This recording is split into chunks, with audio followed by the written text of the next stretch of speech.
नमस्कार दोस्तों, एक बार फिर से आपका स्वागत है हमारे यूट्यूब चैनल में। दोस्तों, डेली करंट अफेयर्स के इस क्विज कंपटीशन के सेगमेंट में आज मैं फिर से हाजिर हूँ 15 जुलाई के कुछ मुख्य प्रश्नों के साथ। तो आइए शुरू करते हैं, देखते हैं आज के क्या मुख्य प्रश्न हैं। तो पहला प्रश्न है, मानव संसाधन विकास मंत्रालय ने डॉक्टर अनीता भटनागर को कितने वर्ष के लिए नेशनल बुक ट्रस्ट के बोर्ड ऑफ ट्रस्टी में नामित किया है? ऑप्शन ए है 4 वर्ष, ऑप्शन बी है 7 वर्ष, ऑप्शन सी है 5 वर्ष, ऑप्शन डी है 3 वर्ष। दोस्तों, इसका सही जवाब होगा ऑप्शन डी 3 वर्ष। मानव संसाधन विकास मंत्रालय ने प्रदेश की पूर्व अपर मुख्य सचिव डॉक्टर अनीता भटनागर को नेशनल बुक ट्रस्ट के बोर्ड ऑफ ट्रस्टी में 3 वर्ष के लिए नामित किया है। डॉक्टर अनीता भटनागर के अतिरिक्त देश के 13 अन्य लेखक व साहित्यकार बोर्ड में नामित किए गए हैं। डॉक्टर अनीता भटनागर की अब तक 50 से अधिक विविध प्रकार के लेखन प्रकाशित हो चुके हैं। इनके द्वारा मुख्यतः बच्चों के लिए पर्यावरण व नैतिकता पर केंद्रित कहानियाँ लिखी गई हैं जो इनके प्रशासनिक अनुभव पर आधारित हैं। अब नेक्स्ट क्वेश्चन की तरफ आगे बढ़ते हैं। अगला क्वेश्चन है, बीसीसीआई ने पिछले हफ्ते राहुल जौहरी का इस्तीफा स्वीकार करने के बाद किसको बीसीसीआई का अंतरिम सीईओ नियुक्त किया है? ऑप्शन ए है हेमंग अमीन, ऑप्शन बी है जय शाह, ऑप्शन सी है अरुण धूमल, ऑप्शन डी है सीके खन्ना। इसका सही जवाब होगा option A Hemang Amin. BCCI पूर्व सीईओ राहुल जौहरी ने पिछले दिनों अपने पद से इस्तीफा दे दिया था। राहुल जौहरी को 2016 में बीसीसीआई के सीईओ के रूप में नियुक्त किया गया था, जब शशांक मनोहर निकाय के अध्यक्ष थे। हेमांग अमीन फ़िलहाल इंडियन प्रीमियर लीग आईपीएल के संचालन समिति में शामिल हैं। अब बढ़ते हैं अगले प्रश्न की ओर। नेक्स्ट क्वेश्चन है, हाल ही में किस राज्य सरकार ने बढ़ते कोरोना संकट के कारण 16 जुलाई से 31 जुलाई तक लॉकडाउन लगाने की घोषणा की है? ऑप्शन ए है दिल्ली, ऑप्शन बी है उत्तर प्रदेश, ऑप्शन सी है बिहार, ऑप्शन डी है गोवा। इसका सही जवाब होगा ऑप्शन सी बिहार। नीतीश सरकार ने कोरोना के बढ़ते मामलों को देखते हुए फिर लॉकडाउन बढ़ाने का फैसला किया है। बिहार के सभी जिला मुख्यालय, अनुमंडल और ब्लॉक मुख्यालय में 16 से 31 जुलाई तक लॉकडाउन रहेगा। इस दौरान रेलवे और विमान सेवा जारी रहेंगी। वहीं शॉपिंग मॉल, धार्मिक स्थल, सार्वजनिक परिवहन बंद रहेंगे। बिहार में कुल मरीजों का आंकड़ा 18,000 के करीब है। अब बढ़ते हैं नेक्स्ट क्वेश्चन की तरफ। अगला क्वेश्चन है, हाल ही में हुए राष्ट्रपति चुनावों में किस देश के मौजूदा राष्ट्रपति आंद्रेज डूडा लगातार दूसरी बार 5 वर्ष के कार्यकाल के लिए राष्ट्रपति के तौर पर चुने गए हैं? ऑप्शन ए है फ्रांस, ऑप्शन बी है पोलैंड, ऑप्शन सी है जर्मनी, ऑप्शन डी है रूस। इसका सही जवाब होगा ऑप्शन बी पोलैंड। पोलैंड के रूढ़िवादी विचारों वाले दल के आंद्रेज डूडो को चुनाव में कुल 50.21% मत प्राप्त हुए, जबकि उनके निकटतम प्रतिद्वंदी को 48.79% मत प्राप्त हुए हैं। गौरतलब है कि पोलैंड मध्य यूरोप में स्थित एक देश है। यह पश्चिम में जर्मनी, दक्षिण में चेक गणराज्य और स्लोवाकिया, पूर्व में बेलारूस और यूक्रेन तथा उत्तर में रूस और बाल्टिक सागर से घिरा है।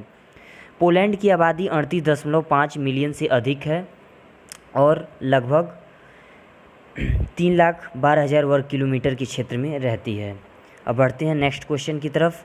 अगला क्वेश्चन है, हाल ही में किस आईआईटी संस्था ने शुद्ध नामक एक अल्ट्रावायलेट सैनिटाइजिंग उत्पाद विकसित किया है? ऑप्शन ए है आईआईटी कानपुर, ऑप्शन बी है आईआईटी दिल्ली, ऑप्शन सी है आईआईटी खड़गपुर, ऑप्शन डी है आईआईटी रुड़की। इसका सही जवाब होगा ऑप्शन ए आईआईटी कानपुर। आईआईटी कानपुर के शोध से तैयार मोबाइल की सहायता से चलने वाली डिवाइस शुद्ध कमरे को कोरोना वायरस जैसे अनेक कीटाणुओं से मुक्त कर देगी। यूवी अल्ट्रावायलेट सैनिटाइजिंग उत्पाद होने से इसमें किसी प्रकार के केमिकल का प्रयोग नहीं किया गया है। शुद्ध में 15 वाट की 6 यूवी लाइट्स लगी हुई हैं, जिन्हें व्यक्तिगत रूप से दूरस्थ स्थान से ही नियंत्रित किया जा सकता है। प्रारंभिक परीक्षणों से यह साबित हुआ है कि अपने पूर्ण ऑपरेशन में यह डिवाइस करीब 15 मिनट में 10 बाई 10 वर्ग फुट के कमरे को कीटाणु रहित कर सकता है। अब बढ़ते हैं अगले प्रश्न की ओर। नेक्स्ट क्वेश्चन है, विश्व युवा कौशल दिवस निम्न में से किस दिन मनाया जाता है? ऑप्शन ए है 10 मार्च, ऑप्शन बी है 15 जनवरी, ऑप्शन सी है 12 अप्रैल, ऑप्शन डी है 15 जुलाई। प्रतिवर्ष 15 जुलाई को अंतर्राष्ट्रीय स्तर पर विश्व युवा कौशल दिवस वर्ल्ड यूथ स्किल्स डे मनाया जाता है। विश्व युवा कौशल दिवस पहली बार 15 जुलाई 2015 को विश्व स्तर पर मनाया गया था। यह जीवन तथा कार्यों में युवा कौशल के महत्व के एजेंडे के साथ मनाया गया है। इस दिन को हर साल युवाओं को कौशल विकास स्किल डेवलप करने और उसके फ़ायदे के बारे में जागरूक करने के लिए मनाया जाता है। अब नेक्स्ट क्वेश्चन की तरफ बढ़ते हैं। अगला क्वेश्चन है, छत्तीसगढ़ सरकार ने किस योजना के तहत किसानों से 2 रुपये प्रति किलोग्राम की दर से गोबर खरीदने को मंजूरी दी है? ऑप्शन ए है मुख्यमंत्री सुपोषण अभियान, ऑप्शन बी है गोधन न्याय योजना, ऑप्शन सी है कृषक जीवन ज्योति योजना, ऑप्शन डी है मुख्यमंत्री शहरी स्लम स्वास्थ्य योजना। इसका सही जवाब होगा ऑप्शन बी गोधन न्याय योजना। छत्तीसगढ़ सरकार ने गोधन न्याय योजना के तहत गौपालक किसानों से 2 रुपये प्रति किलोग्राम की दर से गोबर खरीदने को मंजूरी दी है। इस योजना की शुरुआत राज्य में हरेली पर्व से होगी। राज्य में अब तक 5,300 गोठान स्वीकृत किए जा चुके हैं, जिसमें से ग्रामीण क्षेत्रों में 2,408 और शहरी क्षेत्रों में 377 गोठान बन चुके हैं। जहां से इस योजना की शुरुआत की जाएगी। इस योजना से जैविक खेती को बढ़ावा मिलने के साथ ही ग्रामीण और शहरी क्षेत्रों में रोजगार के नए अवसर, गौपालन एवं गौ सुरक्षा को प्रोत्साहन, खुली चराई पर रोक, द्विफसली क्षेत्र के विस्तार के साथ ही पशुपालकों को आर्थिक लाभ प्राप्त होगा। अब बढ़ते हैं अगले प्रश्न की ओर। नेक्स्ट क्वेश्चन है, हाल ही में सर्वोच्च न्यायालय ने केरल के तिरुवनंतपुरम में किस प्रसिद्ध मंदिर के प्रशासन में त्रावणकोर रियासत के पूर्ववर्ती शाही परिवार के अधिकारों को बरकरार रखा है? ऑप्शन ए है सबरीमाला मंदिर, ऑप्शन बी है अटक्कल भगवती मंदिर, ऑप्शन सी है चट्टानी ककर मंदिर, ऑप्शन डी है श्री पद्मनाभ स्वामी मंदिर। इसका सही जवाब होगा ऑप्शन डी श्री पद्मनाभ स्वामी मंदिर। न्यायालय ने इस संबंध में कहा कि प्रथागत कानून के अनुसार अंतिम शासक की मृत्यु के बाद भी सवैत अधिकार अर्थात मंदिर से संबंधित मामलों के प्रबंधन करने का अधिकार परिवार के शेष सदस्यों के साथ बना रहता है। पद्मनाभ स्वामी मंदिर केरल के तिरुवनंतपुरम में स्थित भगवान श्री विष्णु का प्रसिद्ध मंदिर है। भारत के प्रमुख वैष्णव मंदिरों में शामिल यह ऐतिहासिक मंदिर तिरुवनंतपुरम के अनेक पर्यटन स्थलों में से एक है। अब बढ़ते हैं नेक्स्ट क्वेश्चन की तरफ। अगला क्वेश्चन है, जहाज रानी मंत्रालय बंदरगाह में हल्दिया गोदी परिसर की 5 जेट्टी में अग्निशमन की सुविधाएं लगाने हेतु कितने रुपए जारी करने को मंजूरी दी है? ऑप्शन ए है 205 करोड़ रुपए, ऑप्शन बी है 107 करोड़ रुपए, ऑप्शन सी है 305 करोड़ रुपए, ऑप्शन डी है 405 करोड़ रुपए। इसका सही जवाब होगा ऑप्शन बी 107 करोड़ रुपए। अब बढ़ते हैं नेक्स्ट क्वेश्चन की तरफ। दादा साहेब फाल्के पुरस्कार 2020 से किसे सम्मानित किया गया है? ऑप्शन ए है Kejang D Thongdok, option B है अमिताभ बच्चन, ऑप्शन सी है देविका रानी, ऑप्शन डी है उपरोक्त में से कोई नहीं। इसका सही जवाब होगा option A Kezang D Thongdok. Kezang D Thongdok को शहद शिकार पर लघु वृत्त चित्र ची ल्यूपो के लिए दादा साहेब फाल्के पुरस्कार 2020 से सम्मानित किया गया है। शहद शिकार अरुणाचल प्रदेश की संस्कृति का एक अभिन्न हिस्सा रहा है, लेकिन हर गुजरते दिन के साथ यह अपनी लोकप्रियता खो रहा है। वह सर्टकुपेन समुदाय में शहद शिकार अभ्यास की परंपरा को पूरी तरह से रेखांकित करता है, जहां जिसमें ची का अर्थ है शहद और ल्यूपो का अर्थ है शिकारी है। दादा साहेब फाल्के पुरस्कार भारतीय सिनेमा के सर्वोच्च पुरस्कारों में से एक है। बढ़ते हैं नेक्स्ट क्वेश्चन की तरफ। अगला क्वेश्चन है, अर्ध और कार्मेल है जिनका निर्माण मध्य प्रदेश में इजराइल की मदद से किया जाएगा। ऑप्शन ए है ड्रोन, ऑप्शन बी है वायु रक्षा प्रणाली, ऑप्शन सी है राइफल, ऑप्शन डी है सतह से हवा में मार करने वाली मिसाइल। इसका सही जवाब होगा ऑप्शन सी राइफल। इजराइल हथियार उद्योग अर्ध और कार्मेल द्वारा हमला राइफलें मध्य प्रदेश के भिंड जिले में PLR सिस्टम प्राइवेट लिमिटेड सटीक घातक विश्वसनीय में निर्मित की जाएंगी। यह कदम मेक इन इंडिया पहल और घरेलू लघु हथियार उद्योगों को बढ़ावा देने में मदद करेगा। इन हमला राइफलों में गोली चलने की दर 700 से 1000 राउंड प्रति मिनट है। PLR पहली निजी क्षेत्र की छोटी हथियार निर्माण कंपनी है और इजराइल हथियार उद्योग के साथ एक भारतीय संयुक्त उद्यम कंपनी है। अब बढ़ते हैं नेक्स्ट क्वेश्चन की तरफ।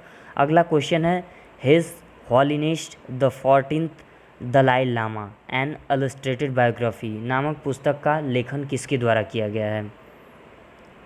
ये बहुत ही प्रचलित और प्रसिद्ध जो बौद्ध मॉन्क हैं दलाई लामा, इनके ऊपर ये लिखी गई है बुक है जो His Holiness and the 14th Dalai Lama an illustrated biography, जिनको लिखा है। ऑप्शन ए है सोनम ग्यासो, ऑप्शन बी है तेंजिंग गीसे टेथांग, ऑप्शन सी है तारानाथ, ऑप्शन डी है वांगचुक दोरजे। इसका सही जवाब होगा option B Tenzin Geshe Tethong. His Holiness the 14th Dalai Lama an illustrated biography नामक पुस्तक तेंजिंग गीसे टेथांग द्वारा लिखी गई है। यह बायोग्राफी 14वें दलाई लामा तेंजिंग ग्यासो की यादगार यात्रा का वृत्तांत है। इस पुस्तक को रोली बुक्स द्वारा प्रकाशित किया गया है। दलाई लामा एक प्रसिद्ध आध्यात्मिक नेता हैं। उन्हें शांति, गैर हिंसा और स्वतंत्रता पर अपने सबक के लिए 1989 में नोबेल पुरस्कार से सम्मानित किया गया था। वर्तमान दलाई लामा, जो अब हिमाचल प्रदेश के धर्मशाला में रहते हैं, 23 साल की उम्र में तिब्बत से भागकर भारत आ गए थे।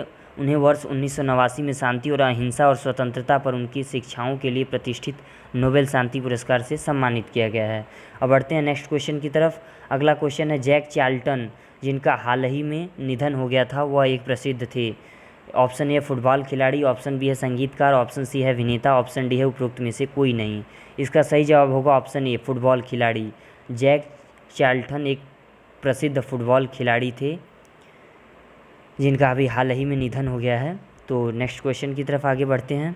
अगला क्वेश्चन है सीबीडीटी ने हाल ही में किसके लिए ए प्रयोज्यता का सत्यापन US 194N नाम से एक उपयोगिता उपकरण लॉन्च किया है। ऑप्शन ए भ्रष्टाचार पर अंकुश लगाने के लिए, ऑप्शन बी है बैंकिंग प्रणाली में आने वाली चुनौतियों को रेखांकित करने के लिए, ऑप्शन सी है वित्त अधिनियम 2020 का उचित कार्यान्वयन के लिए, ऑप्शन डी है उपरोक्त में से कोई नहीं। इसका सही जवाब होगा ऑप्शन सी वित्त अधिनियम 2020 का उचित कार्यान्वयन के लिए। बढ़ते हैं अगले प्रश्न की ओर। अगला प्रश्न है विश्व मलाला दिवस कब मनाया जाता है। ऑप्शन ए है 11 जुलाई, ऑप्शन बी है 12 जुलाई, ऑप्शन सी है 10 जुलाई, ऑप्शन डी है 13 जुलाई। इसका सही जवाब होगा ऑप्शन बी 12 जुलाई। 12 जुलाई को संयुक्त राष्ट्र संगठन द्वारा युवा कार्यकर्ता मलाला यूसुफजई को सम्मानित करने के लिए विश्व मलाला दिवस के रूप में घोषित किया गया है। विश्व मलाला दिवस मलाला की जन्मदिन पर दुनिया भर की महिलाओं और बच्चों के अधिकारों का सम्मान करने के लिए मनाया जाता है।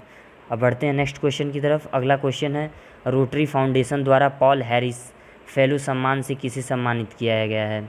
ऑप्शन ए है ओ पन्नीरसेल्वम, ऑप्शन बी है डिंडीगुल श्रीनिवासन, ऑप्शन सी है के सेनगोट्टियन, ऑप्शन डी है एडप्पादी के पलानीस्वामी। इसका सही जवाब होगा ऑप्शन डी एडप्पादी के पलानीस्वामी। तमिलनाडु के मुख्यमंत्री एडप्पादी के पलानीस्वामी को rotary foundation of rotary international Chicago द्वारा पॉल हैरिस फेलो मान्यता से सम्मानित किया है। फेलो के रूप में पहचाने जाने वाले व्यक्ति को एक लैपल पिन के साथ एक प्रमाण पत्र प्राप्त होगा। पॉल हैरिस फेलो मान्यता उन लोगों को सम्मानित करने के लिए दी जाती है जो अपने लोगों को पेयजल, स्वच्छता, बीमारियों को रोकथाम, पर्यावरण, विश्व शांति आदि प्रदान करने में कुशल सेवाएं प्रदान करते हैं। दोस्तों, यह वीडियो यहीं समाप्त होता है। आपको ये वीडियो कैसी लगी कमेंट बॉक्स में अवश्य बताएं। अगर वीडियो पसंद आया हो तो इसे ज़्यादा से ज़्यादा लाइक करें, शेयर करें, सब्सक्राइब करें। Thank you.